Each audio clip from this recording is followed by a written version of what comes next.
I feel like I'm in a 30-year deficit of not playing to my capability. I'm not sure I care about it enough to like be the practice grinder. I mean, obviously, treating you guys very differently. In part one with Nic Noya, we talked about his journey and how high level golfers get better. This is part two.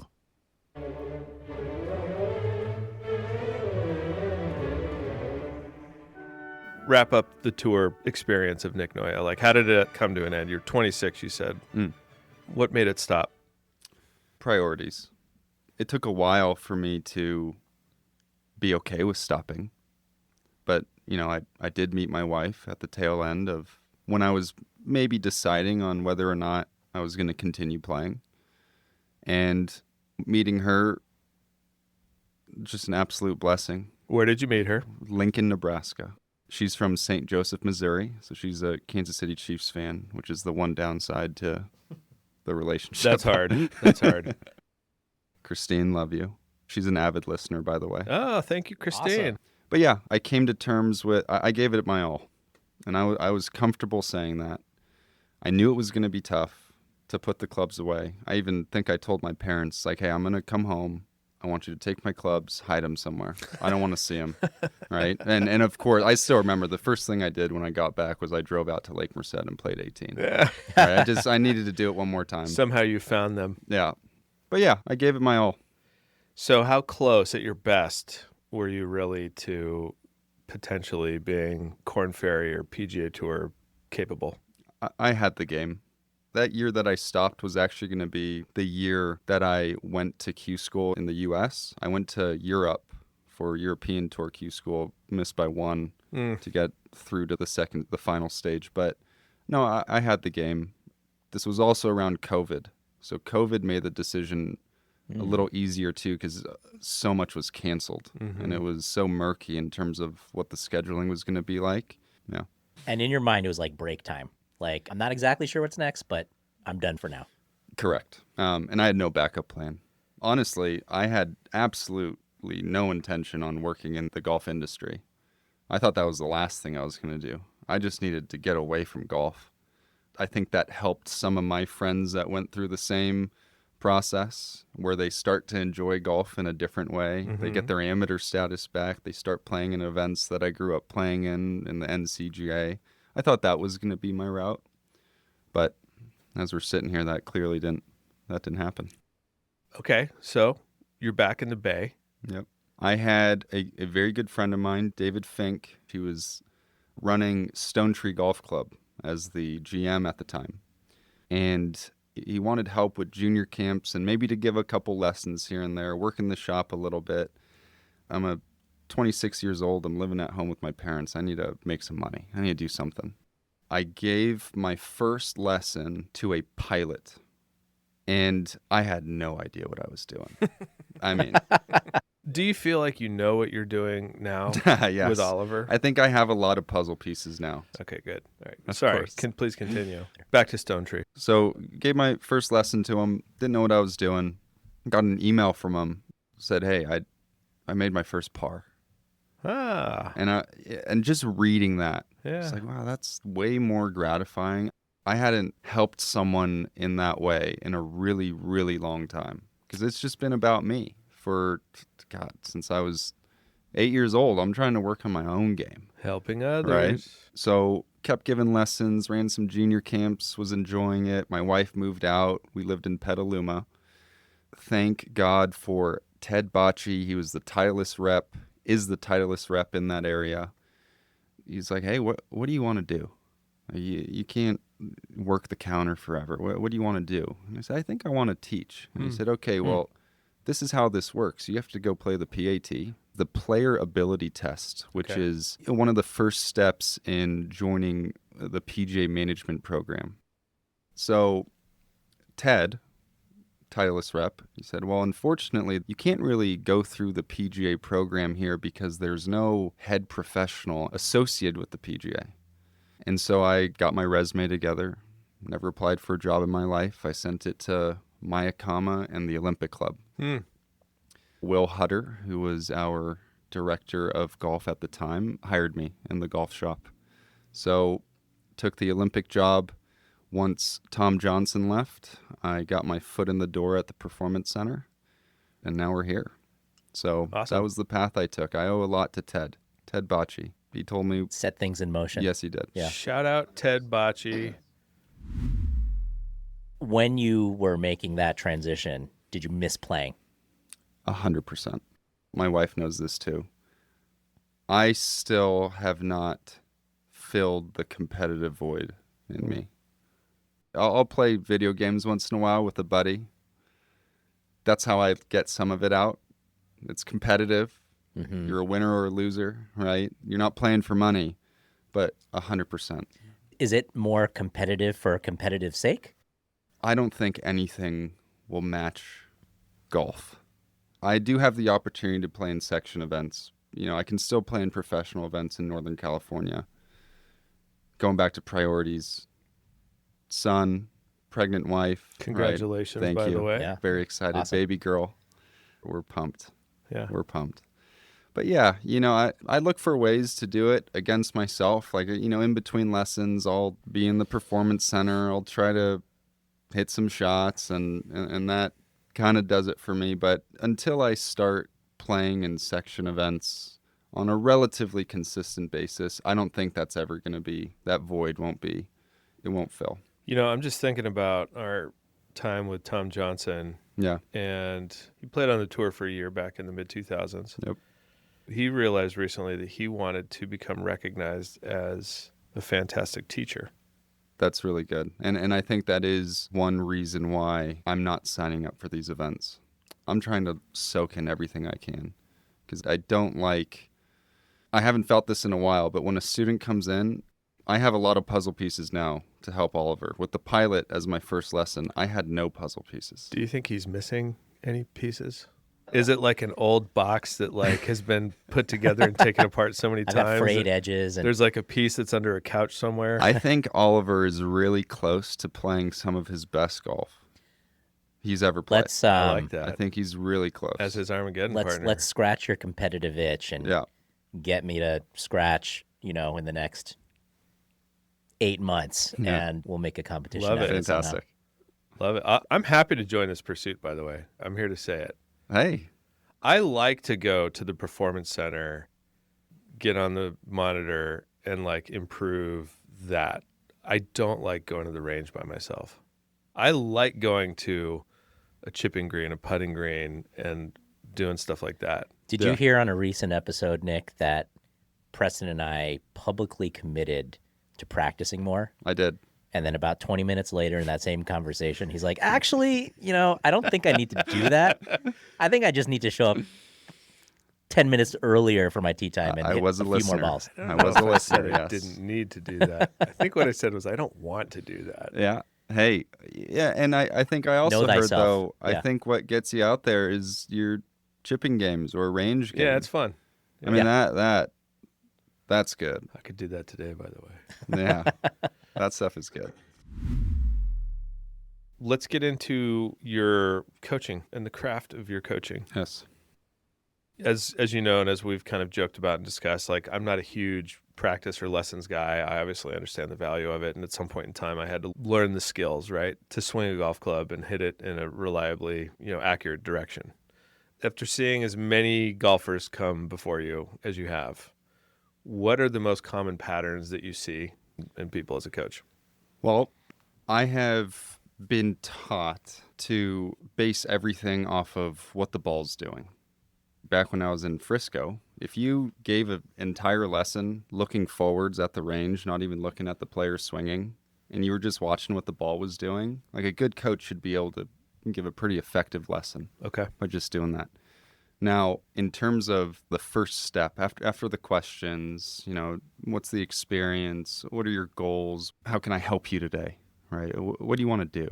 I turn it into, okay, well, it seems like this player wants the ball to do something specific. Draw, fade, higher, lower, whatever it might be. But everyone falls under, especially in the beginning stages of golf, maybe the 18 handicappers, they all fall under two categories. It's either a chunk or it's thin. Those are the misses. If I have someone who's chunking the ball, I immediately know that I have to work on how their body moves rotationally. If I have someone who's thinning the ball, topping it, I have to work on their arm swing. So I have to get the arms working more up and down. That's where it starts. And I will not change anything unless the player proves to me through the course of the session that it's inhibiting their ability to perform what they want to do. Right? So Can you say that again? You will not change anything. I will not make a change unless the player proves to me that it's affecting their ability to do something, right? So I think a lot of coaches look at grip first. Grip is very important. It's the lowest hanging fruit to change what the face does, for sure. But if I have a player in who's holding the club unbelievably strong and they keep missing right, I can't do that. I can't start with the grip, right? There's something else that's going on. Sure, that makes and sense. That actually took a little while to get comfortable doing that, because I care a lot about setup. I can't teach you to swing it like a pro, but I can certainly teach you how to set up like a pro. You know, part of setup is grip, but I've had so much more success letting them be at first and then using the grip change as the lowest hanging fruit. Right? It's a puzzle every time someone comes in. And the puzzle pieces, as I've gotten more experience and listened to people like John coach, listen to Richard, listen to my peers coach, I start to take things and add to my puzzle piece selection. For better or worse, I cannot not think about the movie The Accountant and Ben Affleck as a child putting the puzzle of Muhammad Ali together upside down. Anytime I hear the word puzzle. If I may ask a serious question. Yes. Do you like it when the student has a lot of ideas, or would you rather it be like a blank slate? I love both. I mean, it's challenging for me. How often does that happen when a student doesn't have any ideas? You'd be surprised. I mean, maybe I'm thinking more they have no idea. Okay. They have no idea. Maybe their ideas are wrong. Yeah. Right? Yeah, Maybe their concept is flipped around. Right. Then I create a blank slate, essentially. Okay. Right? Yeah. But, you know, I'm going to use my student here as an example. I love when Oliver comes in with information. I tell all my students at the end of the lesson, they ask me, how often should I come in? I want information. I don't care if it's the par 3 course. Go play a par 3 course. Come back, tell me what the ball was doing. I want information. What's happening out there? Maybe we'll make a practice session where, you know, instead of just beating balls, you're going to play the first 8 holes on the lake course on the range. What's the ball doing there? So I want you to be honest with me. Yeah. So when I come in, I like to give you as much information as possible, including things that might predate our working relationship. Okay. And so I might say, I'm really frustrated with this miss. I've had it for 20 years. I think it started because of this. These are the types of things I've worked on. I feel like I'm helping you give some puzzle pieces that maybe it would have taken you 5 lessons to figure out. I don't know. Is that helpful? Or is that like, you know what? I don't need that much information, dude. Let me look at it with fresh eyes. I certainly won't tell you to stop giving me information. Yeah. But when Oliver comes in, I know I have to get him to hit the ball higher and curve less. So the day before, when I see Oliver on the schedule, I'm already thinking about, like, okay, what can I try with Oliver to help accomplish that for him?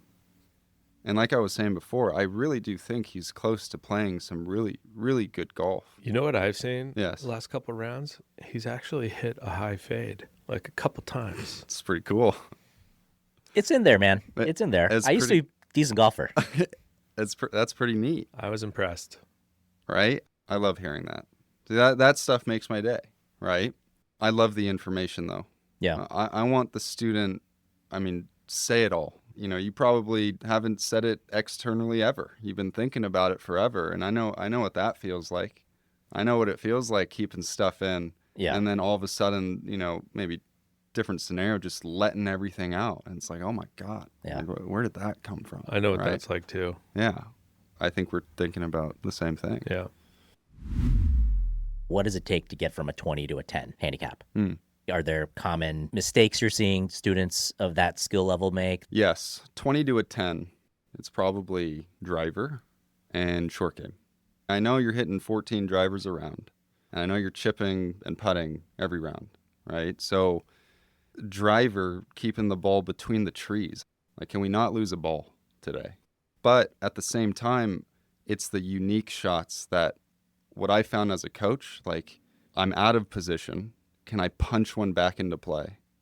I give some playing lessons to some really good golfers that have no idea how to punch a 7-iron about 20 feet high, 15 feet high. If it wasn't for that, I would have no game.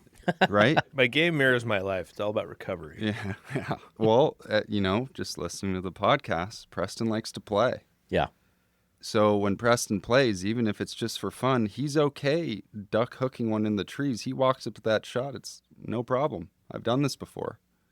More people can use that. Go play for score. No second shots.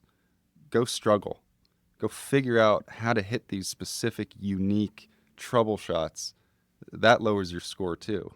I have a junior clinic going on, an advanced one, where next Sunday we're doing unique trouble shots. I love it. So plug lies in the bunker, hook one around a tree, hide, slice, all that fun stuff. But yeah, driver, short game, and then when I'm in jail, can I put myself back into a position where I have a wedge in my hand into the green? Yeah. One of my teammates in college was like, how do you avoid double bogeys? You always make your putt for bogey. Right. How about getting from a 10 to a 5? I think it depends on the player. I think the recipe from 20 to 10 is pretty similar. But 10 to a 5, we're looking at, okay, how often is the student playing? How often do they get to practice, see the ball in the air, concept, right? Like understanding their swing, how to correct it. I would keep statistics. If this player is playing the same course over and over and over, I would start trying to figure out how to play each hole by itself. Like plot yourself around the course, so course management, right? The lake course is so unique. I mean, it's so tough, right? You're not going to have a lot of driver wedges in your hands. So I've gone out with some players in that area where, they have a 7-iron in the middle of the fairway. And I tell them, like, hey, this is your one opportunity. Like, you're going to have to treat this 7-iron almost like a wedge. I don't want you aiming too far away from the pin. Let's go like 3 yards left of the pin and let me see your little fade into it. I think that's part of course management. So I think then we start getting into, okay, 10 to a 5, this player has an intention to maybe start competing in amateur events at some point. All right, so then we got to go out on the course. Let's talk about this. Maybe club selection. Club selection's a big one too when I do playing lessons. They shoot the pin, put the rangefinder away. I probably spend more time with my rangefinder in a tournament than I do over the ball. The most important yardage is front edge, in my opinion. Yeah. If it's a back pin, what's back edge? I've been thinking a lot more lately about front edge, and I'm like, okay, the pin's here, and this club will probably get me there, but where am I definitely going to be on the green? Yes. That makes me feel smart Yeah. that you just said that. Thank you. Good. I don't have that many opportunities to feel smart. Yeah. I would go on course, Oliver. Go on the course and see it first, see how they're thinking on the golf course, and then make adjustments. Yeah. I want to come back to something here real quick. You mentioned juniors. What do you think parents and juniors misunderstand about junior development? Time commitment. I'm thinking of myself right now and thinking of the kids that were successful in junior golf, collegiately, PGA Tour, so on and so forth. Your kid has to love it before they're willing to put in the time. For sure. And if they don't love it, it's not going to happen. You can't put them in a golf tournament and expect anything good to come out of it, I think. As parents Yes. who are a little further along than you, I want you to remember that. Yeah. Yeah. It's true of every endeavor that they're going to get into. In my experience. Put another way, you're always going to do better at something that you are intrinsically motivated by. Mm-hmm. Now, you're talking specifically about the junior who has really high expectations. Or if the parents do. Or if the parents do. Right? I Yeah. think but yes, perhaps both. Now, I don't run into too many juniors, and I think this has changed I think I know why, but I don't run into too many juniors who, we ask them at the beginning of our Operation 36 clinics, give us your name, give us where you go to school, what do you want to be when you grow up? I don't hear PGA Tour golfer. Yeah. I don't hear LPGA Tour golfer. I feel like I used to hear that all the time, at least the group of kids that I was around. And, you're talking about motivation, going back to Tiger, inspiration. Like Tiger, for me, growing up, just watching him on the TV screen was like, what? That's unbelievable. So now I'm inspired. Like, that's what I want to become, right? Motivation's like it's short term. Well, but it comes from different places. So Sure. one of the kids who's never played golf before, the experience of playing might be that initial spark that turns into that love, right? Yes. Not everyone that sees you is going to show up already with that love. Correct. As a parent, like, I don't know how else you can do that other than to expose. Like, try it. Yes. And then, you guys have trust in us to make it really, really fun, right? For these juniors. I mean, we make sure this isn't like boot camp. Like, we want to make this fun. You do. Yeah. You guys do a great job. Yeah. Thank you. We're going to make it fun for everyone. We're going Right. to have little competitions, and I like hearing the smack talk, and I like right? I like getting that out of the kids. I think that's where it starts for kids like that, where it's like, I'm in the unknown. Ooh, this is fun. Right. Ooh, that kid is really good at what he's doing. And then he sees it. It's like, oh, I can do that. And then he tries it. And you just hope that as a parent who, if you want your kids to golf, that happens. Fortunately for me, I saw it all the time. And going back to Tiger, there's not really a Tiger right now. You're not going to really look at Scotty Scheffler for as incredible as he is. You're not going to look at that golf swing and then have a coach use him as an example. Like, hey, I want you to swing it like Scotty Scheffler, right? I mean, we looked at Tiger, and who is the swing model for a decade? Tiger. We're taking Tiger's swing. Right. I can still envision shots that he hit where I would go to Green Hills, and it motivated me to do something different. Oliver, I think we should endeavor to give the listeners a concrete example. Going in the other direction from Preston, I am all about trying to improve. What's the hardest part about trying to teach a player that approaches it like I do? One of the first lessons that I had with you, you talked about a clock system that you utilize with your pitches. Right. From a very short distance. And then I start to get to know you better, and I know your background, play a little basketball back in the day. And I look at an opportunity there where if I can break you through and stop getting you to overestimate technique and underestimate your athleticism, I think we have an opportunity. What makes it tough? I think that's tough. I mean, you've probably been doing this, you've been playing golf longer than I have and probably been thinking about it the same way. But if I had you and Preston, maybe, go out and play the lake course from the white tees with half a set, and you just go play $1 a hole and go figure it out, right? Yeah. Take all the odd irons out, take all the even irons out, whatever you want to do. Maybe no driver one day, no rangefinders even. And I start to bring the feel out That'd of be you. fun, actually. Yeah. I mean, feel, Let's do it. I wish I could teach that. You can't really teach that. You can offer ways to help students create it, the Yeah. touch and feel aspect of the game.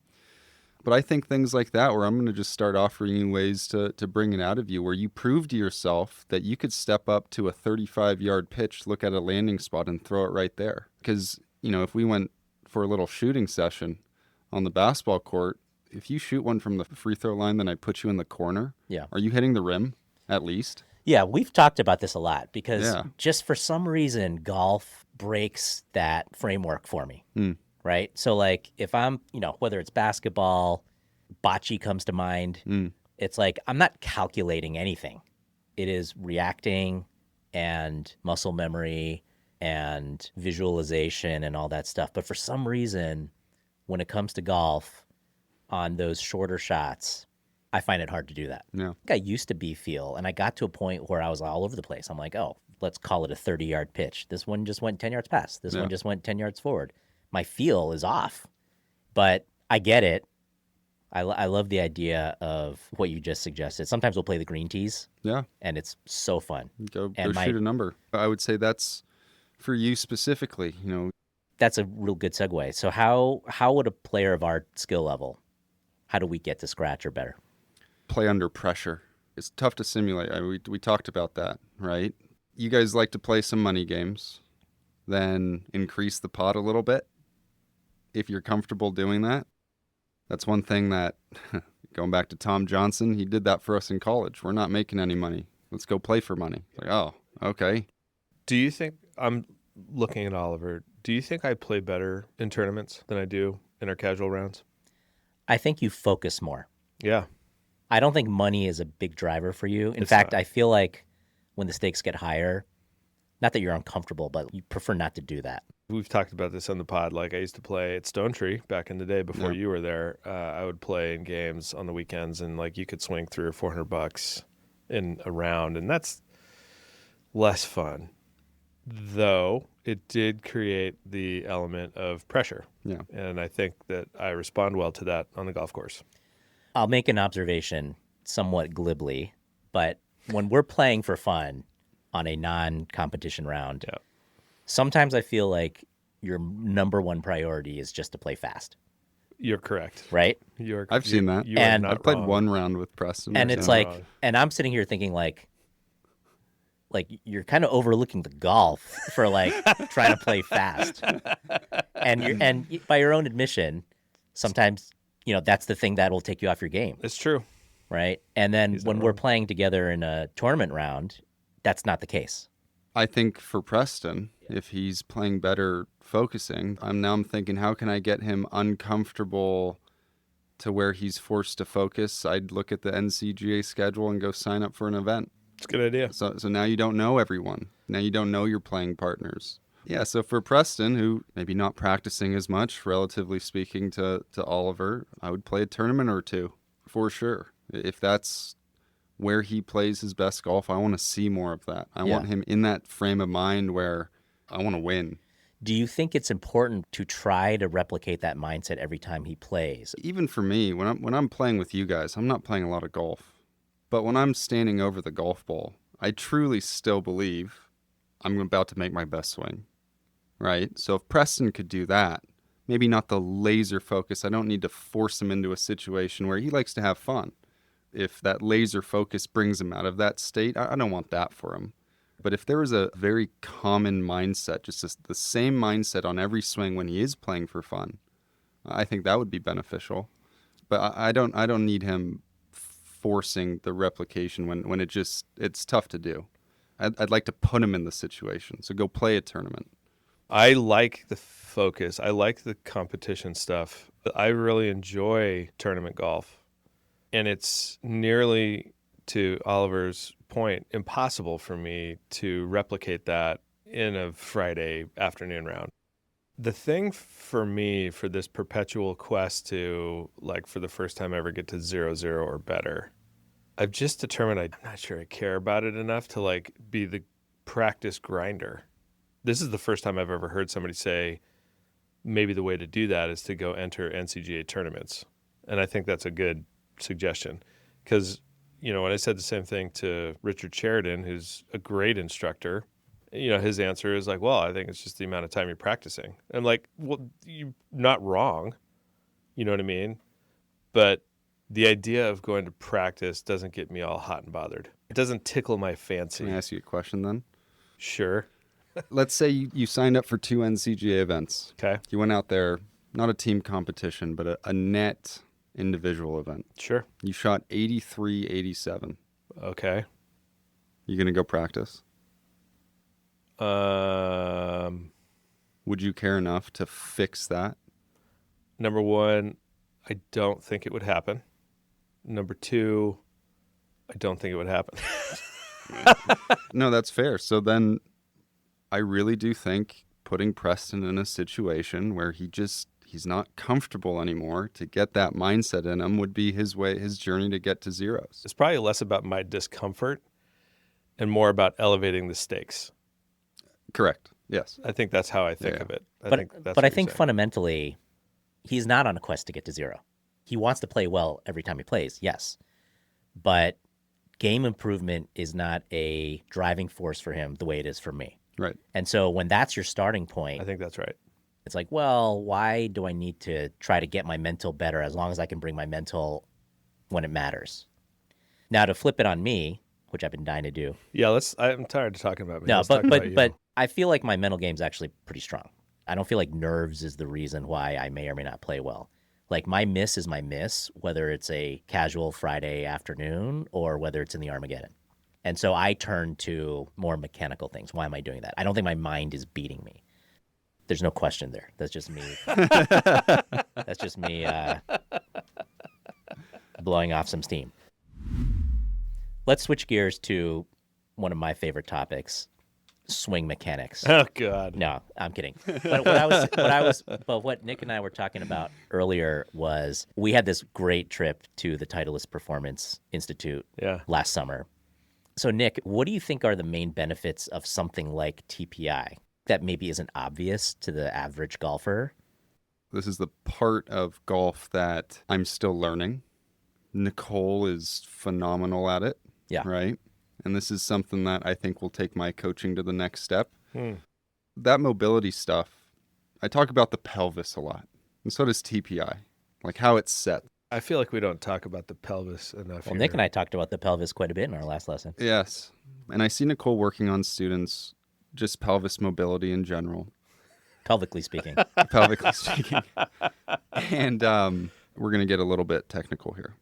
Sorry, Preston. Sorry, in the I backswing, dozed off for a second there. In the Go ahead. backswing, the pelvis is meant to point down. I'll put an alignment stick in the first two belt loops, and I'll have usually a beginner level player make a backswing, and the pelvis is pointed straight up. There's no way that golf ball's getting in the air. The player's going to bottom out early. So TPI, they have these little segments that I run into once in a while that are just like the easiest exercises to perform, just to unlock what the pelvis can do. And then we start to see benefits from it where, if I can get a beginner level player to tilt the pelvis down when they're chipping or pitching, they're probably going to catch it on the downward strike. And that is, it's not necessarily a fundamental movement skill. That's not something you're teaching kids all the time. It's not like throwing. It's a movement pattern, but beneficial to this unique sport where, now we've gotten to a point in golf where there's so much data. Some players just feel the need to fill that void of just what they don't know. And that's where TPI for I think the general public can come into play. But in terms of its importance, this is how Cameron Young separates himself. He just won the Players. He's kind of the model for TPI, isn't he? Such a powerful golf swing. Can't really see the power itself, but just what he produces is unbelievable. And if you use him as an example and you tell, your student hey, I'm going to give you a list of exercises here to at least help your flexibility or at least help your rotation or help your separation. And they came into the lesson wanting to hit it longer. Okay, great. This is something that they can do at home without needing to travel to the golf course and practice. Right. But yeah, the overall fitness, you guys have talked about it quite a bit here, especially with Nicole. So speaking of that, Yes. last couple rounds I've played, Yeah. I have jumped into the weight room, and I haven't done anything big. I jumped on the cycle, warmed up the blood flow a little bit, did some TRX Nice. just to get the muscles kind of warmed up. I have to admit it's helped. Good. How so? I don't feel like I'm on the fourth or fifth hole before my swing has warmed up. Mm-hmm. Awesome. I feel like I've stepped to the tee on one, and the body is much more prepared to hit golf shots. Awesome. I think TPIs, they're the first ones that came out and said your body's not technically warmed up until the 12th hole. Something crazy like that, if you just went in trunk slamming straight to the first tee, you are not golf ready until the 12th hole. And that's scary. Mm-hmm. Yeah, it's 2/3 year round. Right. It's, I am interested in game improvement if it means if I step to the first tee, I'm going to hit it better. So I can commit to 10 minutes in the weight room, swinging a medicine ball back and forth like it's a golf club to just warm up those muscles a little bit. Yeah. It's helped. Shout maybe out Nicole McGurr. maybe this year you'll travel along further in the Armageddon because of it. Let's not get ahead of ourselves. What do you say to someone who knows their limitations, but is more or less content with how things are? Like me, for instance. Yeah. How much do you like winning? I like winning less than I used to. Okay. I enjoy winning. I don't enjoy losing. My head hits the pillow every night and sleeps well no matter the outcome of that day. Yeah. It's just less important now. Sure. You're a dad. I know. Our twins play basketball. I sat with a guy at the game yesterday, and he was telling me a story about his granddaughter, and he was watching his other granddaughter. They were talking about winning and losing, and the grandma says to the granddaughter, like, it's okay to lose. And he was very proud, reporting to me that the granddaughter said to the grandmother, basically, like, no, it's not. No, it is not okay to lose. And the grandfather says to me, and I really liked that. And I thought to myself, well, okay, sure. But, like, also, you have to learn how to lose. Mm-hmm. It's not all wins throughout life. Guess what? If you think that way, you're in for a rude awakening some point in your life. Yeah. You know what I mean? Yeah. And so, like, yeah, I like to win. But Yeah. Golf's a game that certainly teaches you how to lose, doesn't it? yeah, I mean, Tiger Woods' win percentage is 20%, and that's the best Ever. of all time. ever. That's pretty nuts. Yeah. I mean, my measuring stick is always myself.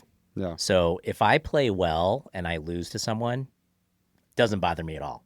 I'm pretty competitive, so I don't like to lose. But if it's within the realm of my capability, I'm pretty chill about that. Where I get frustrated is when I'm not playing up to my capability. And maybe I need to come to terms with the fact that my ability is worse than maybe I think it should be. But I feel like I'm in a 30-year deficit of not playing to my capability, if that makes sense. Sure. And so part of what fuels me is proving to myself that I can play better than I've ever played before. And that's something that I love about this game, which is like, that's actually realistic. Like, I can do that at this age. It just occurred to me that you've got this past that I don't have. Oh, yeah. And, Now it's just like, occurring to you? No, I mean, like, I knew that. But, like, where you're coming from with it, it's like, I'm better now than I've ever been. Yeah. I mean, I've been a little bit better than I am currently. But, like, as I mentioned already, like, when I joined the club, I was like an 8 to 10 index. Yeah. And now today I'm sitting here at 2.0. I've been as low as 0.4. But, like, I'm at the best of my historic general golf abilities. And you're saying that there's a time. That's 30 years in my rear view. And I know I can do it, by the way, but that's what drives me. Well, for Oliver, I mean, I'd changing the way you practice. Once again, I certainly think there's some feel and touch in you that we haven't accessed or you haven't to the fullest capability. And then for Preston, it's, hey, if we're content, I love contentness. Like that's fantastic. I would add some things. Let's have some fun. What can Preston do around the greens with a wide open face? Let's add some shots to his shot bank so he can stay content. So he's never jammed up. He's never finding himself on the golf course where he's in this place of the unknown. Like, what the hell am I supposed to do here? I would enjoy making deposits into my shot bank. Yeah. I think Please that... don't say that in that way ever again. I think we're obviously treating you guys very differently. So let's say we each have an hour. What do you think I should do, and what do you think he should do? We're going to go out on the golf course. I'm going to take out all your wedges except one and keep the driver in the bag. Maybe no 5-irons, no rangefinder. Just go out, hit shots, feel it. Right? What can we do? Just going out blind almost, not thinking about too much. And with Preston, I'm going to get him around the greens. Let's go have some fun. Let me see you shut the face, play a roller with a 9-iron. Like, let's do silly stuff, right? Let's get him excited to maybe try this on the course when the opportunity presents itself. Just shots in the shot bank, but like a 9-iron out of the bunker.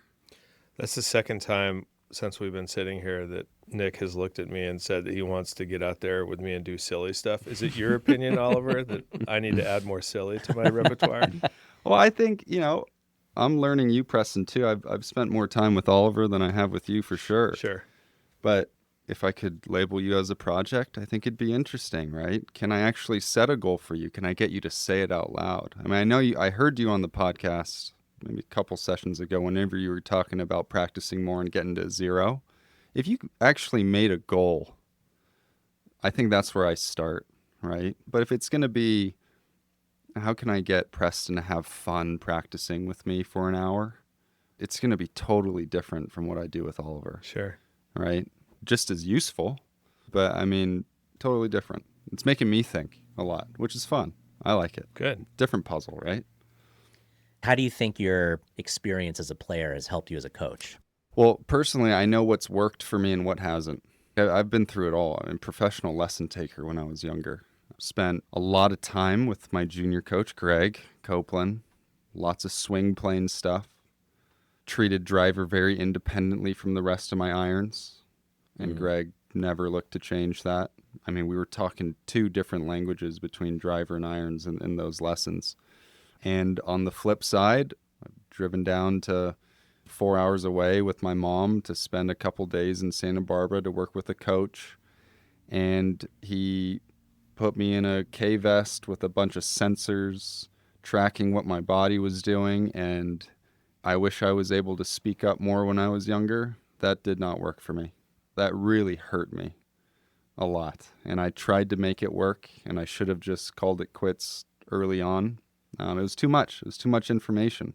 If you ask me to draw the ball, draw it. If you ask me to fade it, I'll fade it. I don't need to get my hip at a 43-degree angle in my backswing and think about that stuff.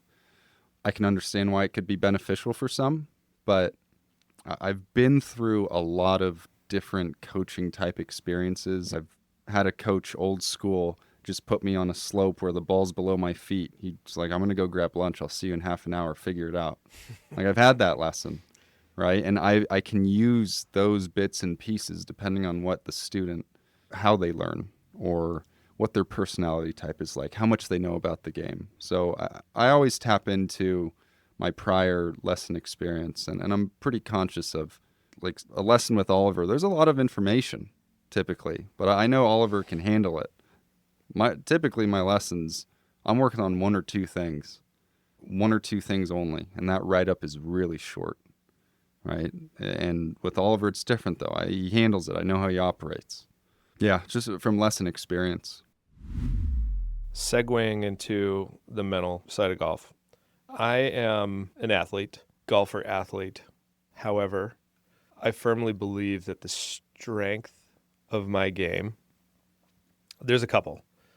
1, I can hit the ball far. Fair? Yeah. 2, I don't give up. I don't think I can't do something. I am calm under pressure. I respond well to challenging situations. Put simply, I prioritize the mental side of my game. If I need to focus up, I can. I know how to do that. When somebody's on the course, widely accepted, we shouldn't be sitting there thinking about our swing mechanics. Frankly, when I make mistakes on the course, it's usually because of that. It's usually I'm thinking like, oh, here's how I need to swing this club right now. It's not like, okay, it's dialed and there's my target. I'm going to hit the ball to there. When I'm thinking that way, that happens more often than not, right? I do that well. When a good player is playing at their best, what would you say is going through their mind? They are totally neutral over the ball. Neutral emotionally? Neutral emotionally. Mentally? Yeah, mentally. I used one specific way to bring myself back to neutral after perhaps a really bad shot or even a really good shot. Mm-hmm. I think that's just as important, right? Sure. Like momentum's, if you get... Don't get too high on your horse. Exactly. Right? I think that hurt some really good players. But over the ball, if we're looking at a target or if we're feeling the wind, that's all sensory, right? If I'm thinking about swing mechanics, that's not at all.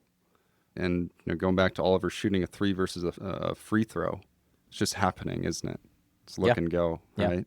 But the neutrality aspect, I see that in the best golfers.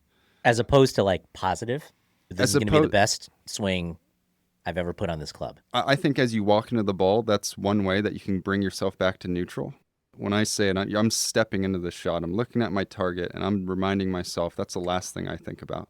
And I walk into that golf shot. But in between shots, too, using Bryson as an example again, in between shots, probably as a junior thinking about very different things that I was thinking about. I can't speak to what exactly that was, but you can see it on his face, just like you said you could see Preston get into some certain type of mode that looks different.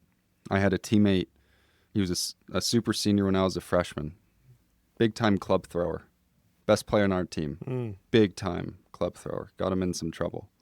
He was unbelievable about getting back to neutral once it was time to hit his golf shot. I mean, I'm talking sometimes the club had a chance to go longer than the shot itself. Yeah, just right? tomahawk. Right. It was so impressive to me. And I knew him. He's a Northern California kid. I knew him, and he had a younger brother that was more my age. I think he hated losing. He didn't let it affect him. He cared a lot, right? And it showed. And he was going to show you. You could tell when he was playing poorly or hit a bad shot, but he brought himself back. I think that's a learned skill for sure. I don't know how it happened for Tyler is his name, but bringing yourself back to neutral in between those golf shots, I still use that. I mean, if you forced me to play in a tournament right now, I would still, our team psychologist, God rest his soul, his name's Jim Soker. Tom Johnson and I worked with him, NCAA Hall of Famer. He called it gilding a soliloquy. You hit a shot, regardless of what it is, bad or good, in competition. When you're walking down the fairway, you tell yourself things, you ask yourself questions that you know the answers to. What color's my shirt? What's my mom's name? What's my dog's name? And what is your dog's name? Ichiro. Okay. And he is left-handed. Okay. That was so useful because nothing else. It's a mind game. Mm-hmm. Like I dealt with some anger issues when I was younger. I think every kid does that plays at a pretty high level.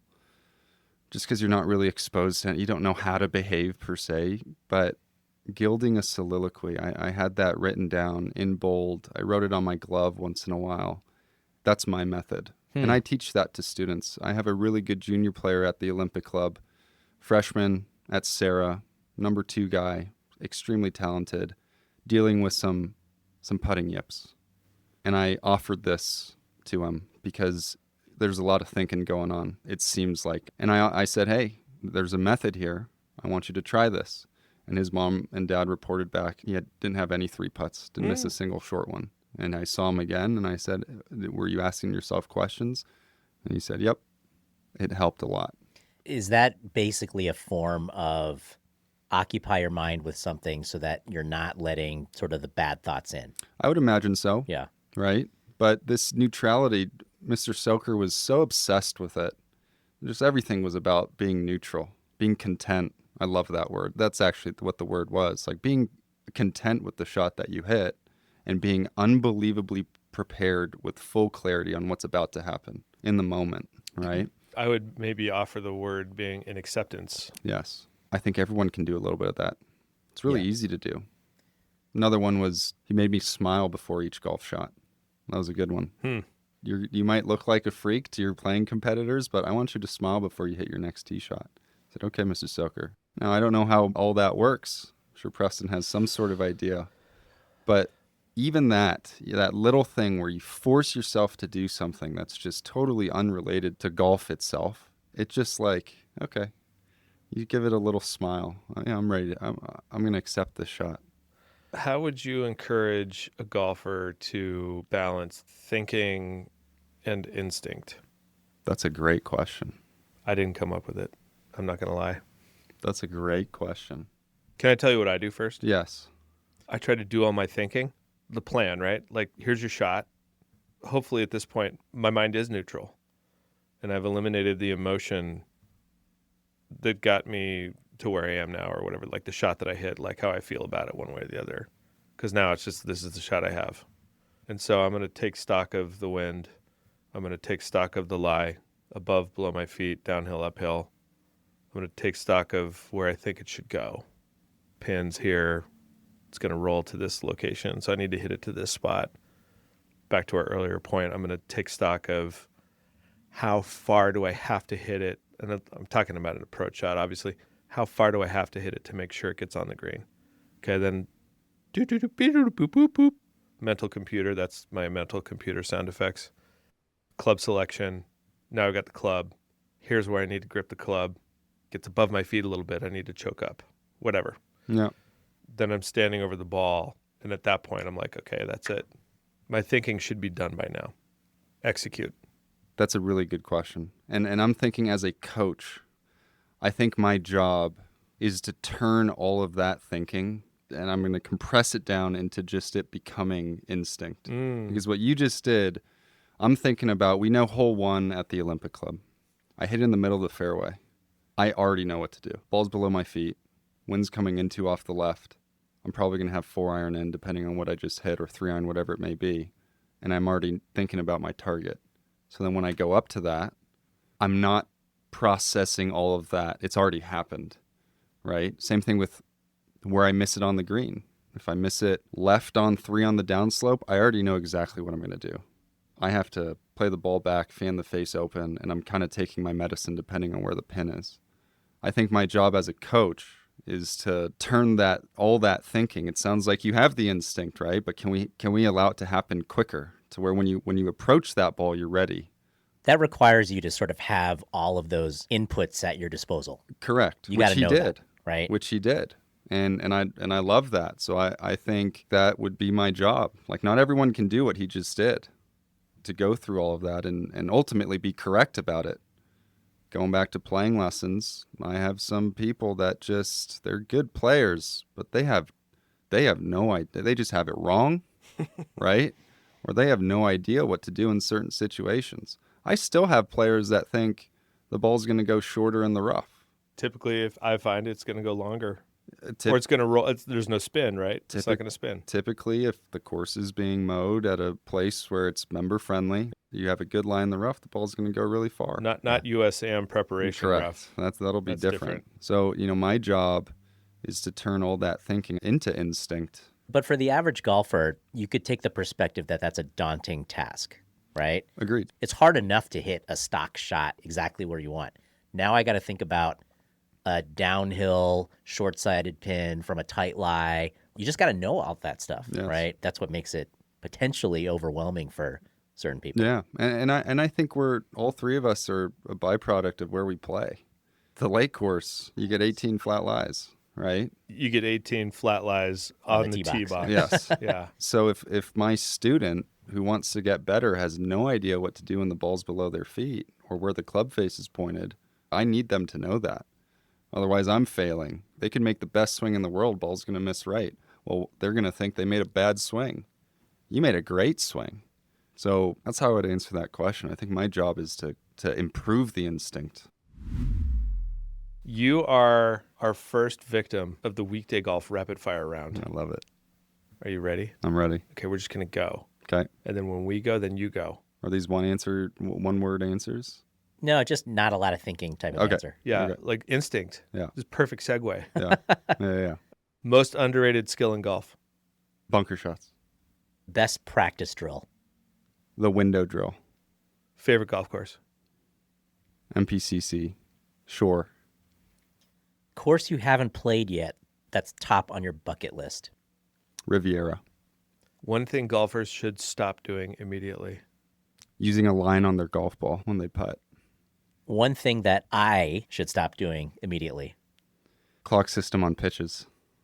One thing that I should start doing immediately. Playing for more money.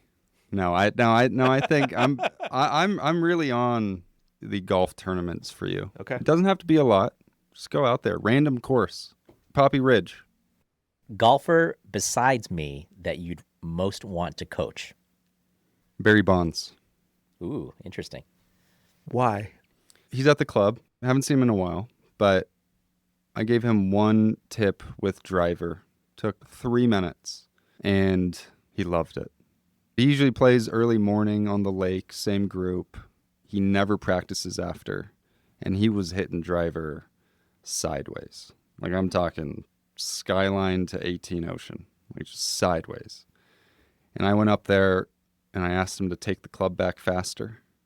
He kind of looked at me funny, and he ripped like 3 in a row at the tree, and he put the driver away and walked out. He's like, thank you. That was awesome. And that concludes our rapid fire round. Thank you Awesome. for That was playing. fun. That was fun. For new listeners, Preston and I are here to explore the soul of the game, which means different things to everyone. What is the soul of golf to you, Nick? Knew this question was coming, and I've heard all the answers, and it seems like it's changed for a lot of people. I think people sitting here, they've kind of taken the same path as me. I mean, with Xander and Nicole and Tom, all former players. I don't think it's really changed for me that much. I can still remember my mom telling me at a really young age that if you learn to play golf, you learn how to behave around adults. That was always in the back of my mind when I, first time at a golf course, or if she dropped me off at a public course and, go play 18 holes, you're with a random group. It teaches you how to behave around adults. So it's a character thing. It builds your character. And, overall, I think for me, golf provides so much opportunity. In terms of golf improvement, swing improvement, you have the opportunity every time you step up onto the golf course to shoot the best round ever, or to make your first hole in one, or to make your first eagle, whatever it might be, first par. And it never ends. Like, you can always do better. And I just think that's so cool. And you have no one to rely on but yourself. So, in terms of the soul of golf, I think it is the greatest opportunistic, if I can word this correctly, game of all time. I mean, you're around people that you end up on the golf course. You could be totally different people, totally different jobs, religions, whatever it might be. But when you step up onto the golf course, you have one goal in mind. It's like, I'm going to shoot the lowest score ever, or of my life, or whatever it may be. That's typically what people want to do, because that's what you remember. You don't remember the bad rounds. But the soul of golf, it provides so much opportunity just as a human being as well, how to interact with people that don't think the same way as you do or didn't grow up the same way. And I think that's been so great for me, because I've never been in a conversation or around a person where I've made them feel uncomfortable. I feel like I can associate with them. I feel like I can interact with them with no issue whatsoever. And I think that's largely in part due to golf, right? I feel like I've seen it all. I've seen all personality types. And overall, just I've been so lucky to grow up with the game. And in terms of just developing myself as a human, especially as an only child, right? It broke me out of my shell, because I'm, only child. I think, Oliver, you're an only child as well. I mean, my dad kind of grew up like a brother to me, right? But it's not the same. And I only had myself and my own thoughts. Like that's kind of what I had. And I think that's why golf ultimately was so appealing to me, because it kind of suited my personality. It was like, this is just me. I have no one to blame. I don't have anyone to pass the ball to. I can't rely on someone to score a goal for me. But the soul of golf, it provides so much opportunity. It's the best game in the world. It's the best game in the world. And I'm so lucky to be able to teach it to people. And I'm so happy when new students come in. I get so excited when I see a new student on the book. It's like, oh man, this can be fun. I get to develop a new relationship. I get to teach this person a little bit of what I know. And I get to help them get the ball in the air, or whatever they want to take care of. That's what I think about the game. Fantastic answer. I'm glad you expanded on it. Yeah, I could run through a brick wall right now. I was preparing to summarize the soul of golf as teaching kids to meet the behavioral expectations of adults. But then you went much deeper, so that's awesome. So if you could take everything that you've learned from junior golf, trying to play pro, and now coaching, and give one piece of advice to serious amateur golfers, what would it be? Find a buddy. Find someone to do it with. I think the benefit to learning the game at such a young age is you had someone to do it with. Golf's a lonely sport. If you make it one, it can be, and people thrive that way. I've seen that before too. But when you have someone to do it with, you struggle together, you have fun together, you experience things that might not ever happen again. I mean, you see that first hole in one. I still remember the first hole in one I ever saw. It was my dad. I've seen 3 of his 4. And it was like the most incredible experience of my life. You know, Yep. it's like something that people only talk about, and you see it happen. It's like, oh my gosh, thank God I wasn't alone. Like making a hole in one by yourself, that just doesn't feel the same. I always, if Right. ever I'm up at the bar at Champions and I see a golfer playing by themselves on the 8th hole, I always make sure to watch the tee shot just in case. You Of know what I mean? course. For that reason, so that they have somebody there that experiences it with them. Yeah. The majority of my closest relationships that I have with, people other than my wife, they've just been people that I've spent time on the golf course with. They are my childhood memories and just my memories in general. If you ask me to name you a memory, I'm going straight to golf. Yeah. And I feel like I'm so lucky to be able to do that. Yeah. Like I was always around people, and Dash was the first one that I can think of that was like, oh my gosh, I can do this with somebody. He's going to kick my butt every time we play, but this is awesome. Like I get to see him hit really bad shots and laugh about it. I get to see him make a chip and rejoice with him. Like that is so cool with golf because it's so hard. So for the typical amateur, especially one who's not grinding, find someone to do it with. Hopefully they're around the same skill level, but even if they're not, you guys can progress together, you'll fail together, and it just makes it so much more enjoyable. Love it. Thanks for coming in, man. Thank you guys. This is awesome. Great having you. Thank you, Thank Nick. you. Can't wait for our next lesson. I'm looking forward to it. Thanks, guys. Next time on Weekday Golf, we are going to get into a hot topic: golf friendships. Where do golf friends fit into your hierarchy of friendships? What makes for a great hang on the golf course? And now, for at least Oliver and I, golf friendships are huge. So we're going to get into that Yeah. And if you don't feel like you have that, how can you get that? next time on Weekday Golf. Weekday Golf is produced by Armageddon Partners, LLC. You can follow us on Instagram, Facebook, YouTube, and Twitter/X. Let us know what you want to hear about at weekdaygolfpodcast@gmail.com.